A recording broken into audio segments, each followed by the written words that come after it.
Los Angeles, California. With 13 million people and over 1,000 emergencies a day, it's often referred to as the local news capital of the world. Video journalists have captured an unbelievable catalog of events. To see what our members had to endure is very difficult. This is almost like a movie. It's hard to believe that this was real life. With our first on-scene heroes' perspectives, this is an insight into their most thrilling moments. In this episode, the heart-stopping moment a car plunges over a bridge. Two brave firefighters put everything on the line. You see a firefighter being dragged out of a burning building, something's gone very, very wrong. And a speeding car crashes into the worst possible object. Is this gas station gonna go up in flames?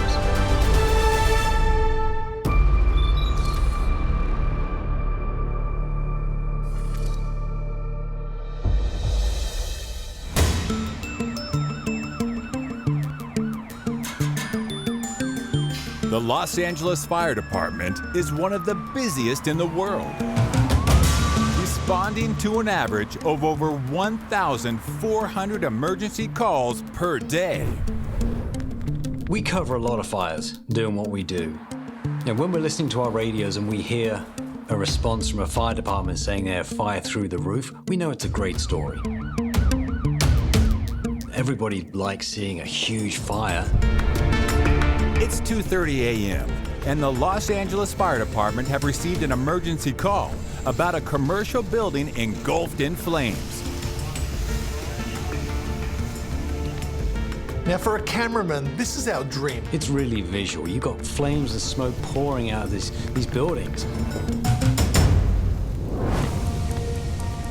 So what we have here is multiple garages at a mechanic shop. So inside these types of shops, you have an abundance of highly flammable materials and synthetics that burn hot. The upholstery, the gasoline, the hydraulic lifts, the tires, potentially magnesium blocks and wheels. Depending on what is exactly burning, some combustible metals can easily burn up to 3,000 to 5,000 degrees. You can actually see the glow coming through the roller doors. It's insane. The fire rages on, scorching everything in sight. The Los Angeles Fire Department urgently calls 3 additional trucks to the scene in an all-out effort to control the inferno.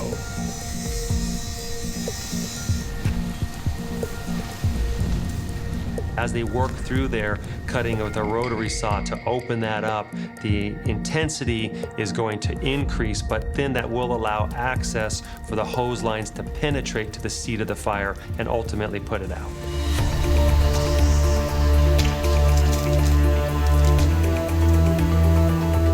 So if a fire erupts inside of a body shop or mechanic shop, it usually catches on very quickly and spreads. That's why when the fire department get on scene, they've got to cut holes in the roof. They've got to get the exhaust fumes straight out of there so they can come in on the ground and attack the fire from all angles.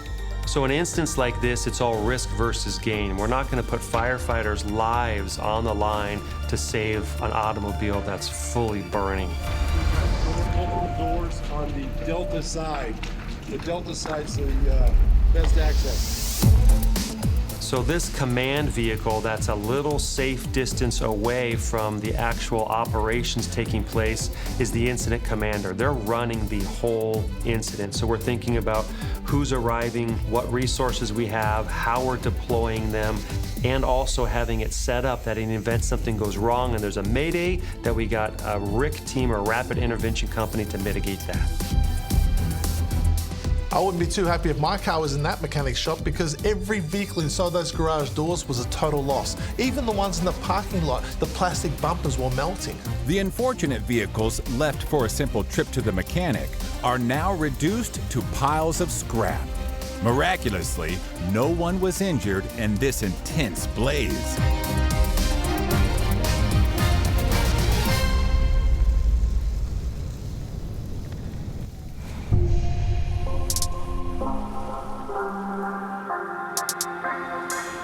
From the heat of the flames to the cool embrace of the ocean. Santa Monica, a coastal city on the western edge of Los Angeles. It's 11:30 p.m. and search parties are looking for two men who have recklessly jumped off the pier. I mean, typically when anyone wants to jump off the pier, especially in Santa Monica, it becomes a pretty big story.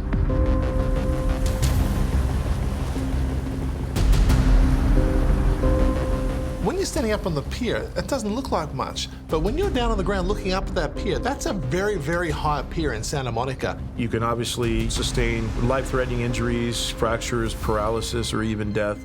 If they're not a good swimmer and they're fatigued, if they're under the influence, all those different factors can actually lead to them drowning.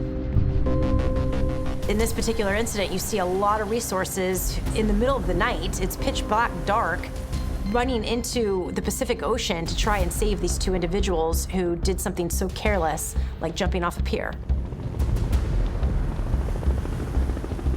Having a helicopter up is critical in terms of, search and rescue and being able to locate the victim, what direction they're going, and how we're going to go about actually trying to effect a rescue. After a grueling search, one of the men is located and brought to the shore by the brave surf lifesavers, but the other man is still lost in the unpredictable ocean.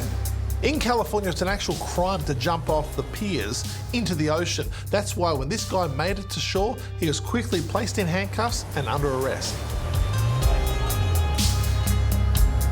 The guy that they actually arrested at the scene wasn't the only one. He actually jumped off with a friend. The friend's body, unfortunately, was found the next day. So the resources involved in this rescue operation was incredible. They had surf lifesavers there. They had Los Angeles Police Department. They had water rescue. They brought in air support. All over a couple of guys jumping in the ocean to be silly.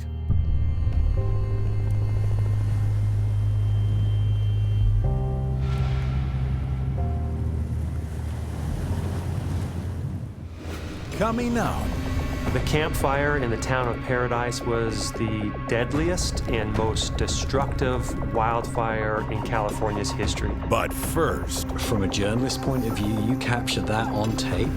It's good footage.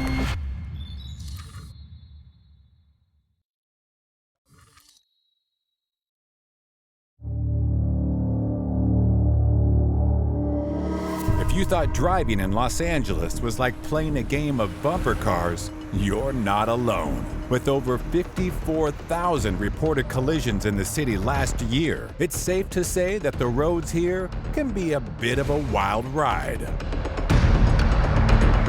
Emergency responders have been called to a fiery crash on the freeway. We have a car accident, a single vehicle that is upright, that is on fire. First responders and a Good Samaritan put their lives on the line to free the victim. We could suspect that the driver was going to have some life-threatening injuries.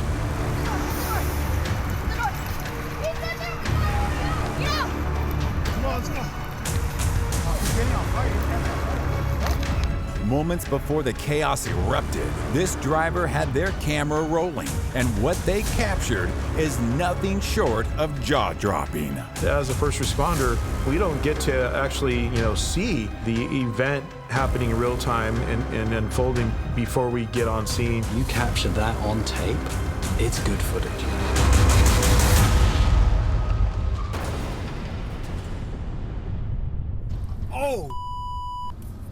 Getting to see the footage of the vehicle launching off of that bridge, that was obviously very dramatic.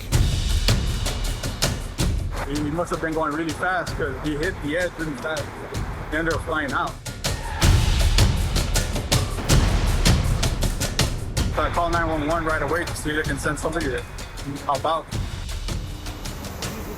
So you may encounter various hazards, including things that are going to be under the hood in the engine compartment. And that can obviously lead to the fire becoming more intense at times.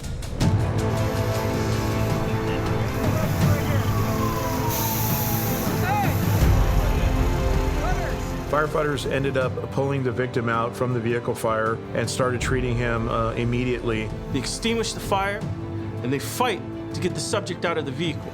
Once he's out, they spray water on him again to make sure the fire's out before rushing him to the hospital for medical aid.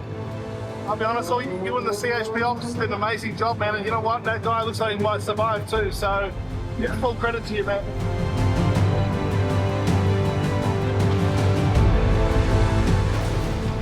Another life rescued from tragedy thanks to the selfless actions of a Good Samaritan and the unwavering courage of our first responders.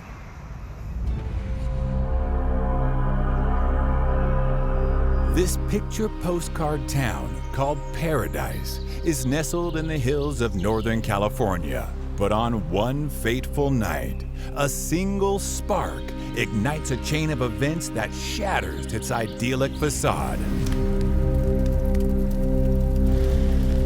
The campfire in the town of Paradise was the deadliest and most destructive wildfire in California's history. This is 153,000 plus acres that burned. In comparison to the city of Los Angeles, that would be like more than half of it burning down. This is a worst case scenario for a wildfire.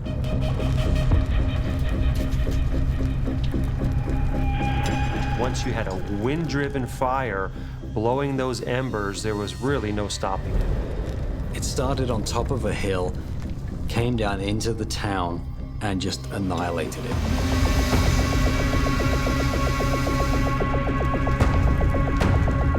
There was one way in and one way out of that entire town. You add in dry fuels, wind, a choke point to get out, you are in real trouble.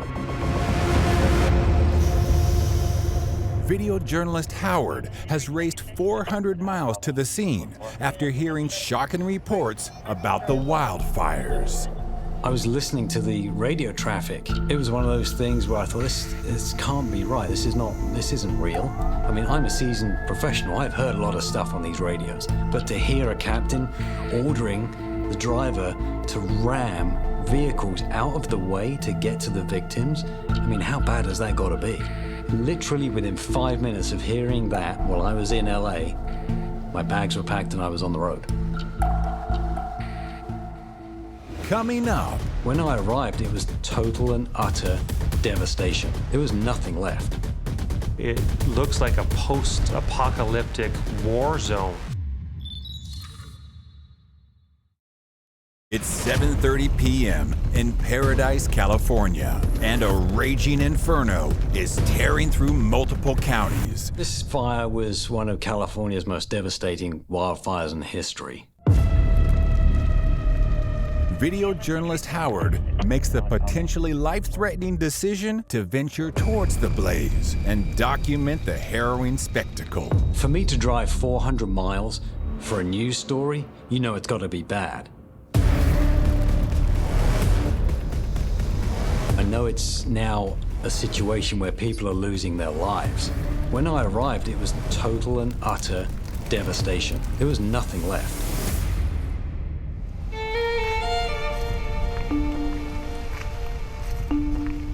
In a mere 8 hours, the deadly blaze rampages through a staggering 18,000 acres of land, leaving behind a devastating aftermath. It looks like a post-apocalyptic war zone when you have so many burnt, abandoned vehicles, structures that were burned to the foundations. There was abandoned police cars, abandoned fire trucks, cars on the side of the roads. I mean, hundreds of them.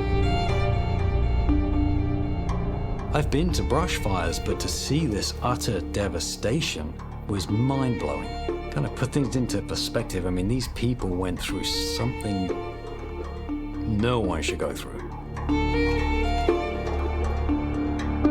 By the time I got up there, most of the entire community was already burned down. I would be driving and see a car burned up already, no more fire, and then there was somebody dead in that car. And there was nothing anybody could have done. So, I mean, we respond to shootings, crashes, a couple of people may die. But to put this into perspective, this fire in Northern California, 85 people lost their lives. 85. I doubt I'll ever see anything like that again in my career, really.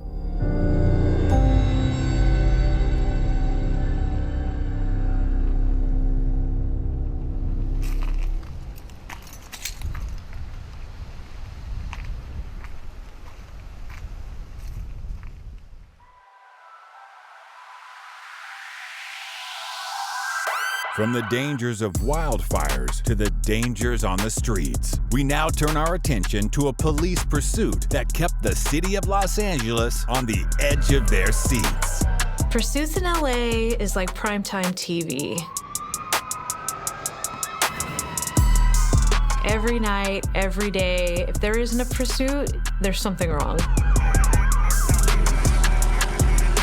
You see cops chasing people all the time. So when you're at home and you see it on the TV, it's almost like you're there. I think suspects think about one thing only, and that's trying to get away. It's a common belief among criminals that speed and reckless driving will get them away from the police. But I guarantee it's a recipe for disaster.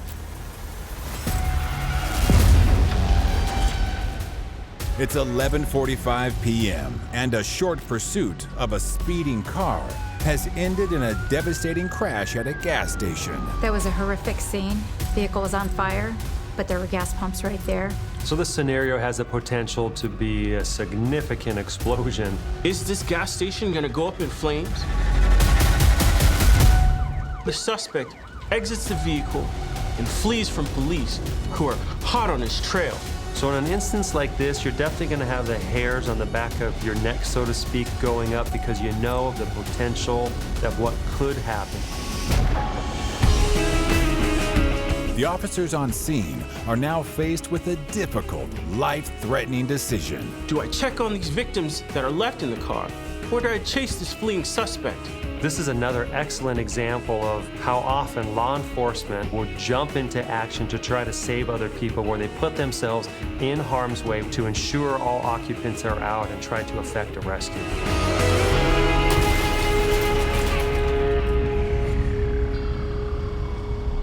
Fortunately, the fire didn't cause an explosion. Officers quickly capture the suspect just 2 blocks away. The passenger suffers only minor injuries. At the end of the day, this incident could have been completely different, where you had that high-speed vehicle crash into the pump at a gas station. The fact that it didn't erupt into flames, the fact that that officer jumped into action and were able to make sure that that person was out of harm's way. It could have been much worse. Coming up, You see a firefighter being dragged out of a burning building? Something's gone very, very wrong. but first, Even bears get Amazon in California.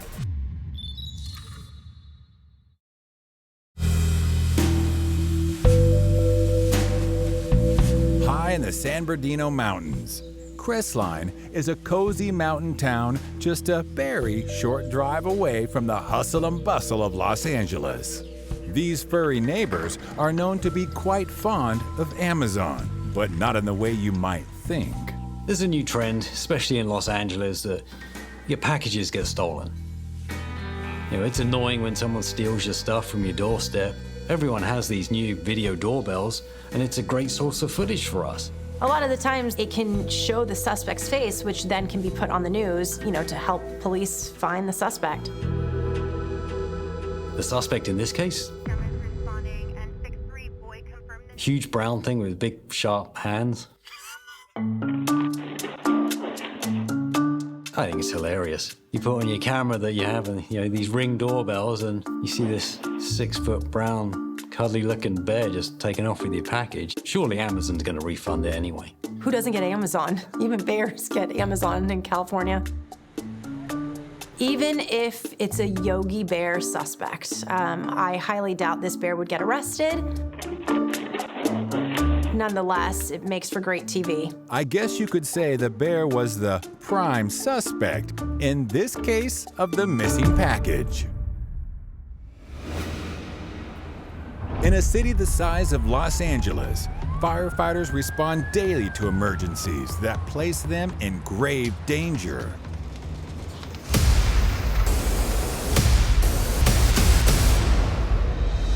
It's midnight, and dozens of firefighters have been called to the scene of an out-of-control fire. This is a major alarm fire with multiple alarms. There could easily be over 100 fire personnel on scene.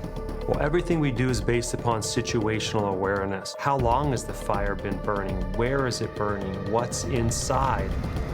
There could be hazardous materials. There could be all sorts of things that we call firefighter death traps. You try to compile all of this real time as you're suiting up, you're looking at the building, as you're putting your breather on before you go in.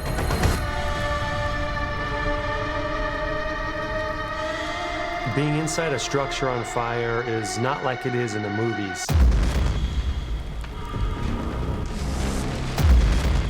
It's very dark, it's very hot. You're putting yourself in a very dangerous situation. We train for it, we're eager for it, but we also get scared, we're human too. But halfway through this story, it changes. Suddenly, a massive garage door gives way, crashing down on two brave firefighters. The impact leaves them trapped. We go from filming a big structure fire into filming a life and death situation for two firefighters.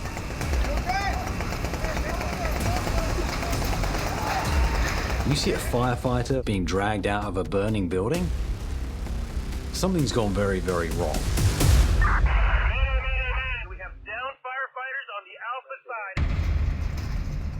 The three things you hate to hear on a fire ground is firefighter down, missing, or trapped.